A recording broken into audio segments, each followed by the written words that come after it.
What's up, America? Neil here with Geauga Firearms Academy. Thanks for watching. Today, we're going to talk about buying your first rifle. And don't get caught in the weeds. So let's get started. Now, I'm going to say this. If you are an affluent buyer, like you have a lot of money and you're just now deciding to get into rifles, there's no, you're the one where you don't have to really watch this video.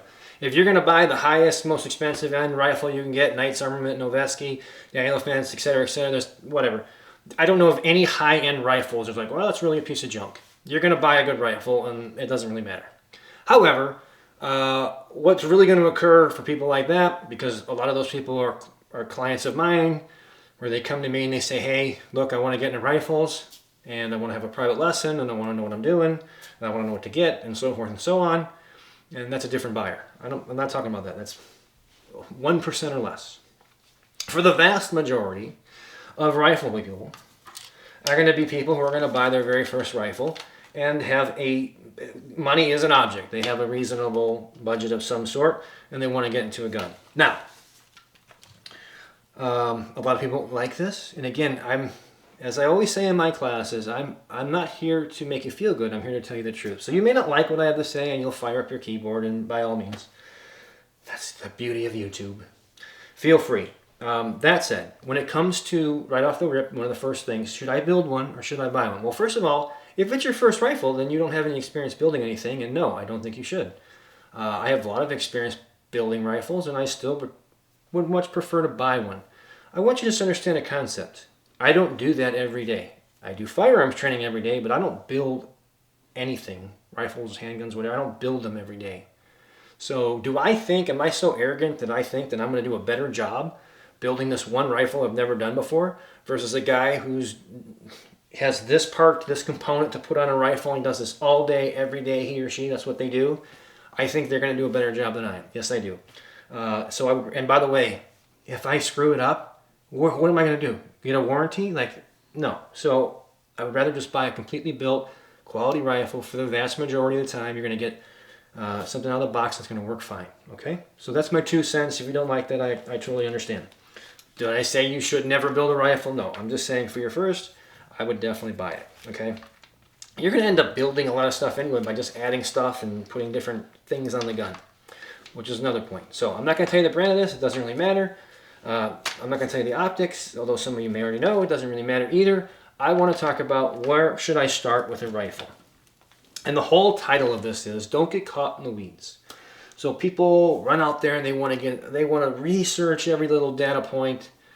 Here's the bottom line.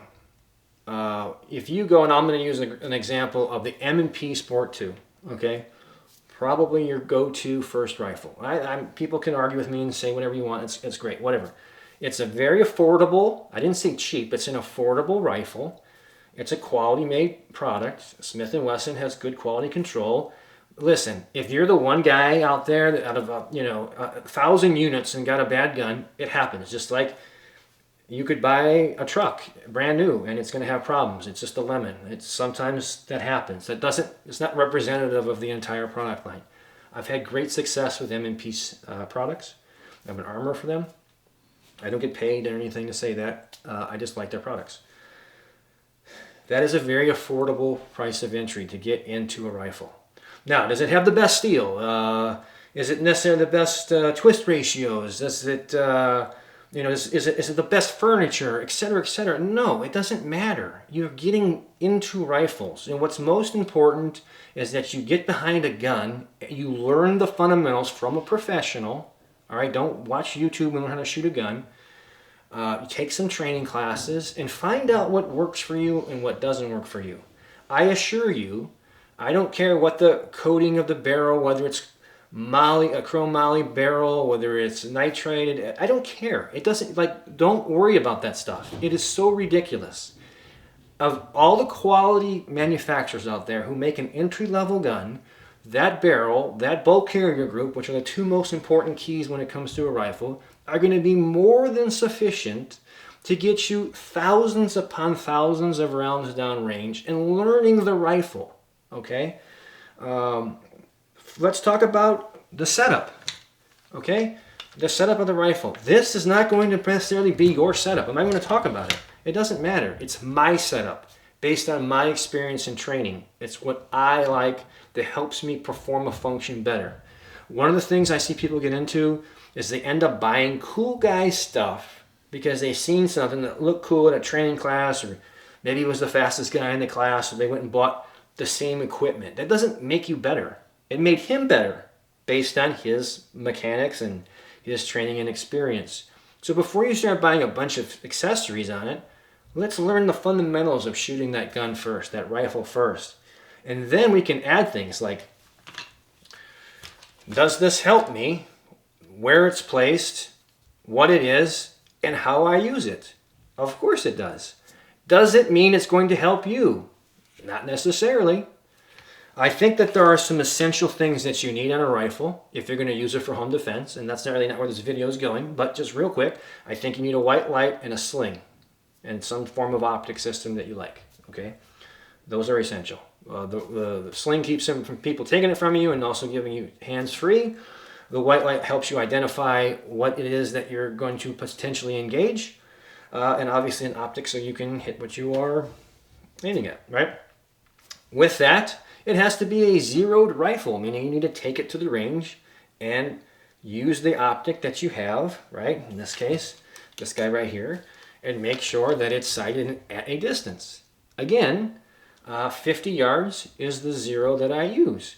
You can go on the internet and get in the weeds. You can start looking at 25, 38, etc., etc. You can listen to everybody. Listen, what's it matter?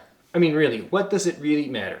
What is your purpose? Your purpose is to learn how to shoot a rifle, okay, effectively, and getting the fundamentals. All the rest of that stuff will come later down the road. You're listening to a guy who was a special forces guy or a SWAT guy or Olympic shooter or whatever. What's it matter? Their experience and what they're doing is so far down the road. You're at ground zero. Don't waste a bunch of money trying to buy some outrageous rifle that is unnecessary. Do you need a Ferrari to learn how to drive a car? No.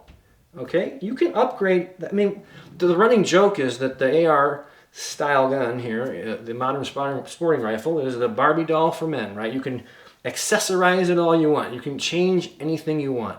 So my suggestion is, if this, for example, was an M&P Sport 2, shoot the barrel out of it, right? Shoot it until the barrel is no longer accurate. And then you can go buy the best barrel you want to buy, because you've got a lot of rounds behind that gun now, right? And then you can get in the weeds about specifically what type of coatings, what type of barrel, is it 4140, is it 4150, etc., okay? So that's my 2 cents. Don't get in every little detail. Get a rifle, get training, spend the money in training. I would rather you buy a $700, $800 rifle. I mean, that's today's market, right? That used to be a $500, $600 rifle, and get a couple $100 worth of training and learn how to do it right from the rip. How do I do this properly? And then you can start deciding what you're going to do. Before you buy anything, just get some sights on it, and that's it, really. And then you can learn from there. So buy your first rifle. Get something that is from a name brand, that's reasonable, fully built, ready to go, out of the box. Make sure you get sights, whether they're flip up or you want to spend money on an optic. And get some training. Learn how to use the gun. That's my greatest advice. Don't get in the weeds about every little product and why someone picks something over something else. Start, train, have fun. All right? Hopefully that was helpful. You guys know where to find us here on YouTube. You can find us on Facebook, on Rumble, and we put our premium stuff on Patreon. Remember, if you're watching this video on YouTube, we have another video you'll never see that's only for patrons. Until next time, remember, it's always better judged by 12 than carried by 6.